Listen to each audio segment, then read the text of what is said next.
There is common discussion amongst many fans of the progressive rock group Genesis that their musical output changed dramatically between their earlier and later albums.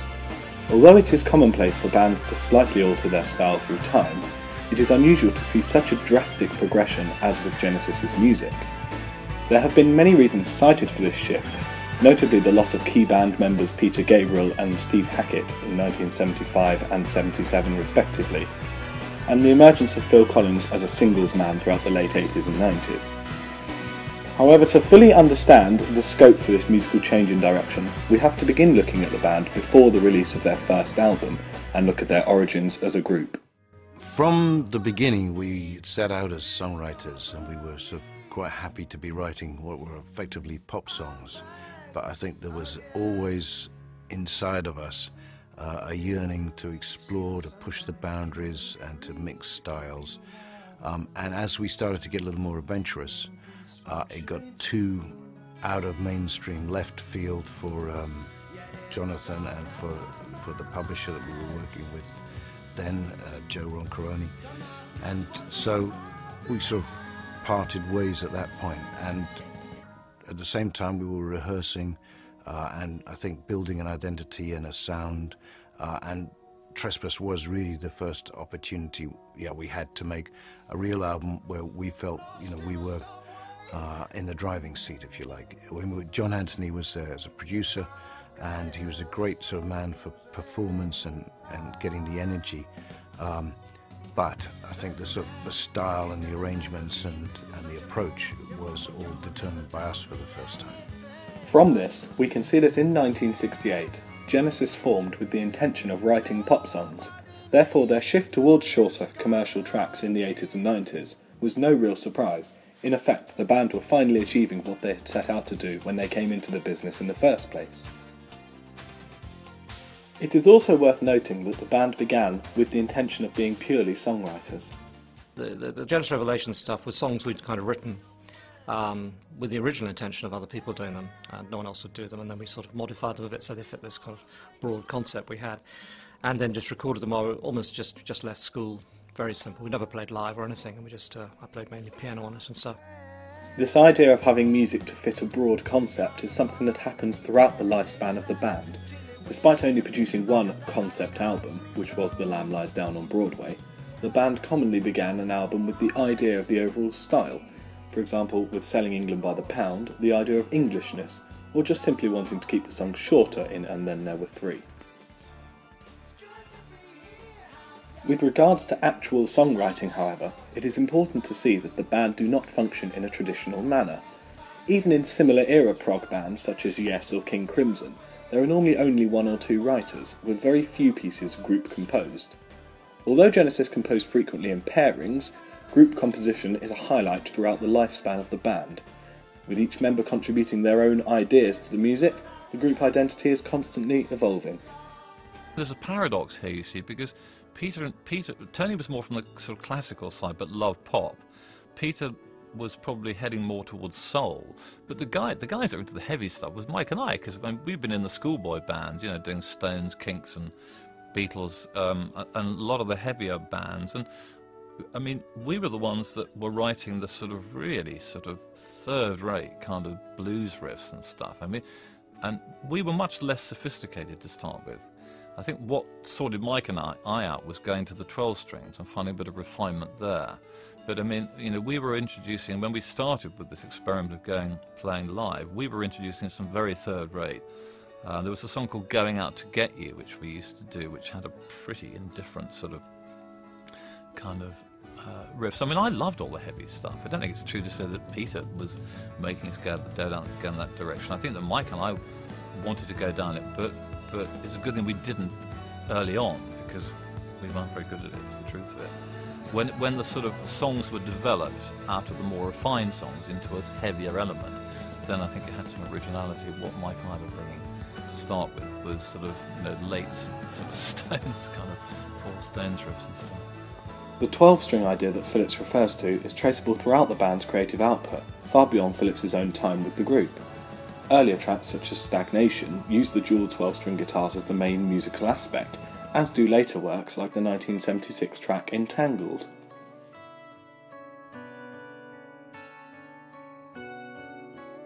If we consider that each member of Genesis has a creative strand contributing to the band's compositional output, there is an argument for creative strands breaking when band members leave. Theorist Csikszentmihalyi states that creativity is not the product of single individuals, but of social systems making judgments about individuals' products. We therefore can consider all of the Genesis musical output to be a part of a larger social system. Using Csikszentmihalyi's systems model of creativity, we can further define the creative influences to the music of Genesis at any given time. If we take Going Out to Get You as an example, the person, being the band, specifically Rutherford and Phillips, take influence from the field of popularity at the time, in this case the Beatles, within the domain of popular music in the late 60s. The causation of these elements produced the output of the song. However, if we were to take an example from a later album, such as Wind and Wuthering, all three of the variables have changed. The person, referring to the band, has changed significantly, with old members having departed and new ones come in.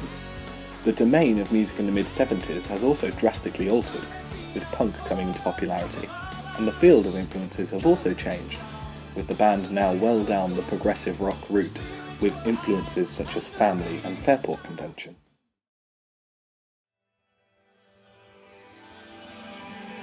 As the band were purely songwriters originally, there was always a creative spark from the original members.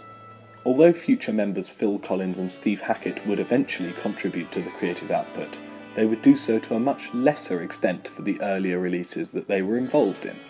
Collins in particular is often cited for the reason that Genesis changed direction so much, as a result for his ability at writing 3-minute pop songs in the 80s.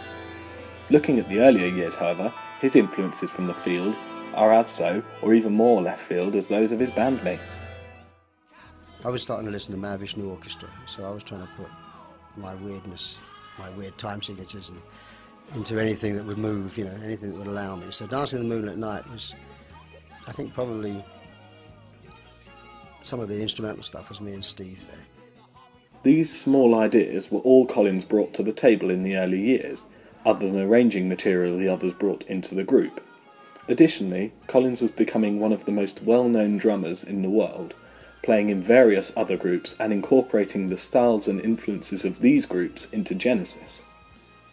What Gorilla was actually one of my favourite songs on the whole record, because it was a bit more of my Los Endos thing coming in the door.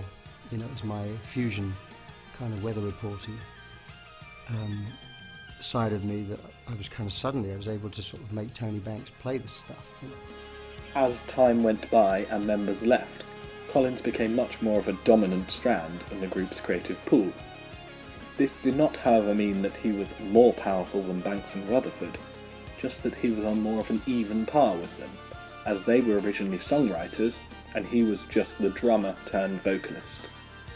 Indeed, it was Collins' writing of his solo album Face Value just before Duke that established him as a songwriter. It would be unfair to make the overall statement that Genesis went from simply doing long songs to short ones. Looking through the band's catalogue, longer songs such as Domino and Driving the Last Spike appear as late as the early 90s. I got very conscious of what was going on, actually, was that the public perception of us was because MTV was in full swing now. We were having hit singles and videos doing well. I think the profile you get with a hit single was so huge, it dwarfed everything else. So I think people forget there were long songs on this album, like Domino. I mean, I think there's always this thing about, you're a progressive band with the long songs and then you ended up doing the shorter songs. We didn't really ever stop doing the longer songs. They were just dwarfed, perception-wise, by the power of television, really. Obviously, Rutherford is referring to the effect of the field upon the perception of the band's musical direction. By ignoring the field in the punk era, the band had kept a novelty in a changing domain.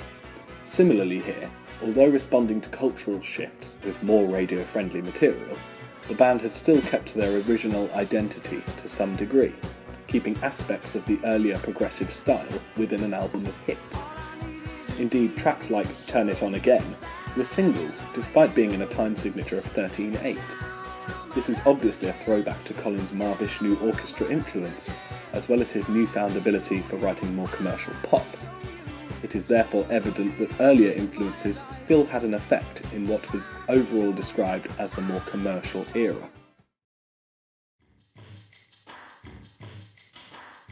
The balance of the three-piece era actually displays some of the most creative material from the band.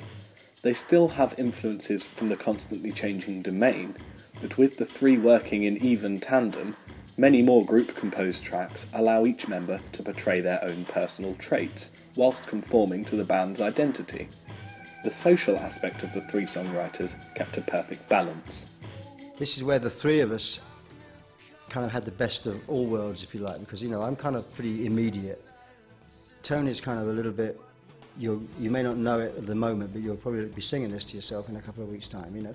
And then Mike is somewhere in the middle there. He'll write things that, not that immediate, but then, you know, I mean, it's just a kind of, it makes the things deeper. It makes the stuff deeper when you've got the three of us writing.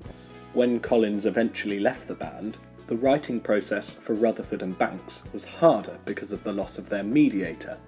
Collins was the person in between Rutherford and Banks who made them work together. This therefore could be seen as the main cause for the ultimate demise of the group. Collins' loss from a social point of view was actually as important as his loss from a musical point of view. From the very start, Collins acted as a mediator between the public schoolboys of Banks, Rutherford and Gabriel, with his different background adding a different dynamic to the group socially. This was obviously important to the band, as they had kicked out their previous drummer John Mayhew because he did not fit in with the social aspect of the group. They would later do the same to vocalist Ray Wilson. Eric Clark states that cultural substance is as important as cognitive ability, so we consider that creativity occurs at its strongest point when the band collaborate. The social aspect is obviously key in creating an environment that is both complex and physical as a domain, yet comfortable enough to allow for constant individual and collaborative expression.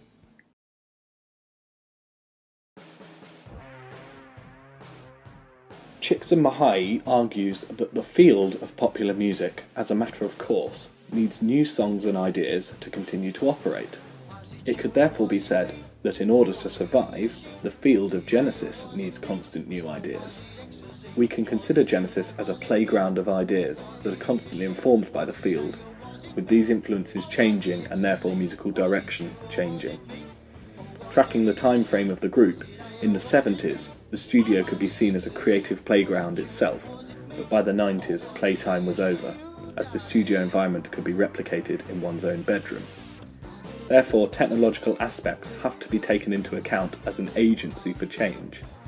This not only refers to instrumental developments, such as more advanced synthesizers and mellotrons through the 70s and 80s, but to technological effects upon the field. In the 90s, people generally wanted more immediacy with their music, which became key for songwriters. There wasn't much of that immediacy there, which means people had to invest their time in listening to it. And I don't think people wanted to. They either didn't want to, or unfortunately the timing was such that we were entering this soundbite stage of our lives, you know, where everything is now reduced to like the shortest possible time, because people, you know, if they don't like it, they'll turn on to the next track. If they don't like it, turn on to the next track.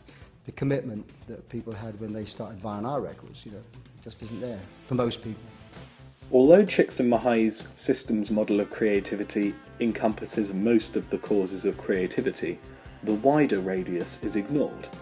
Technological aspects clearly influence both the domain and the field.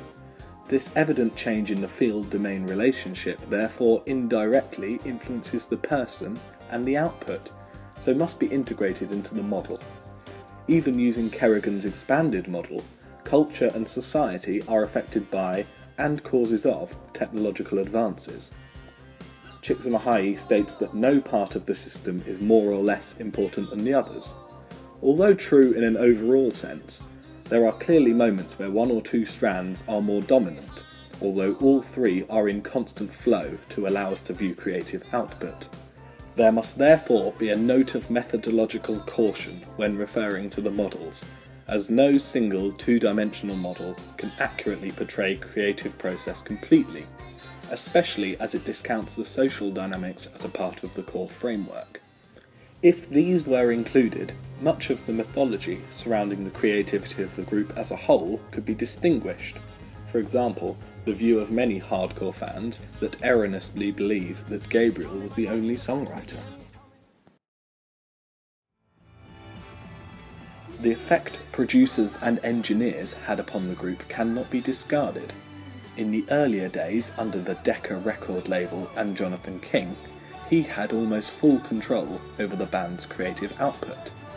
As he was giving them their break, the power obviously was with him. With the band's musical direction shifting towards Trespass, the introduction of Tony Stratton Smith and Charisma Records to the group allowed for more creative freedom.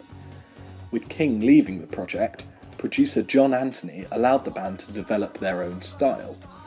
By this time, the power had shifted firmly towards the band, not the record label.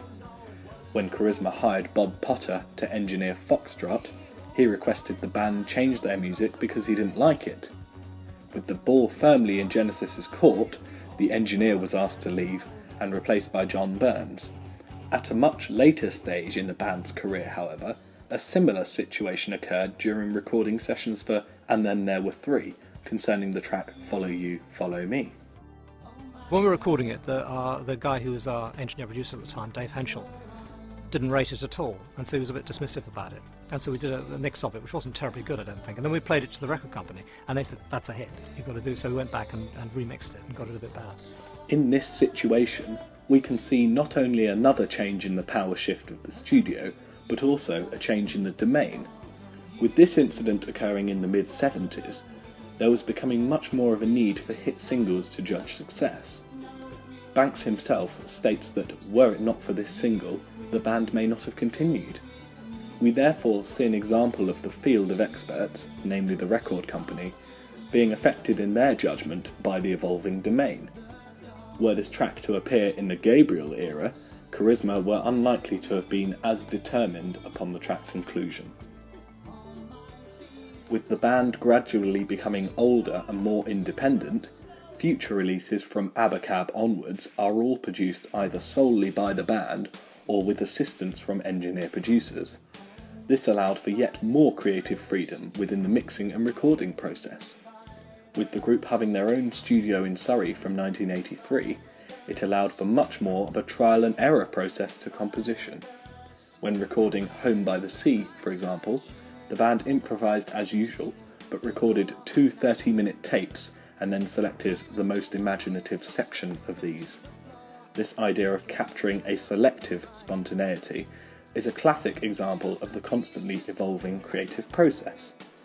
Even the band's traditional compositional method of improvisation has been affected by technological advances, which has also in turn affected the domain and subsequently the band themselves.